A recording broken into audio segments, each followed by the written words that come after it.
On every front, the SNP is engulfed in scandal, secrecy and a shameful waste of money. They are groaning about a waste of money when the First Minister has just accepted how much this is going to cost taxpayers. This week, the SNP's ex-treasurer, Colin Beattie, said it wasn't me, Gov, when he was asked about the notorious camper van before abruptly changing his mind. And Humza Yousaf has said he isn't sure if Scottish Government ministers are using burner phones. That's what the First Minister said. This is all starting to look like an episode of Line of Duty, but it's also a massive distraction preventing the SNP from getting on and delivering these vital services to island communities.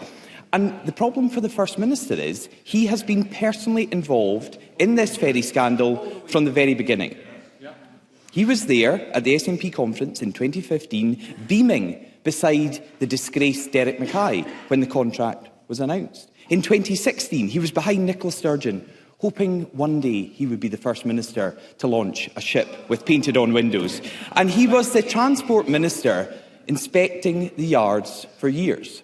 Presiding Officer, we found a picture of the First Minister when he was Transport Minister visiting one of the yards. He was there that day to mark the halfway point in the build of these ferries. The only problem for Humza Yousaf is that picture was taken at the halfway point, according to him, in December 2016. More than 6 years ago. First Minister, that wasn't the halfway point. It wasn't even the start of this sorry saga. So how is the First Minister, who got us into this mess, going to fix it? Before the First Minister responds, I will just remind all members that we do not use props in the chamber. First Minister. Still smirking.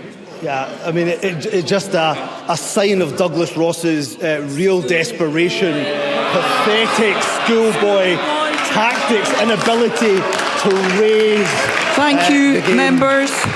An inability, actually, to address what is a really serious issue, because I agree with the opposition when they rightly state the anger of island communities that these ferries have not been completed. So I give an absolute commitment, an absolute guarantee to those island communities that we are focused, and of course Ferguson Marine will receive the resources that are required on the back of that due diligence that is being done in relation to the cost.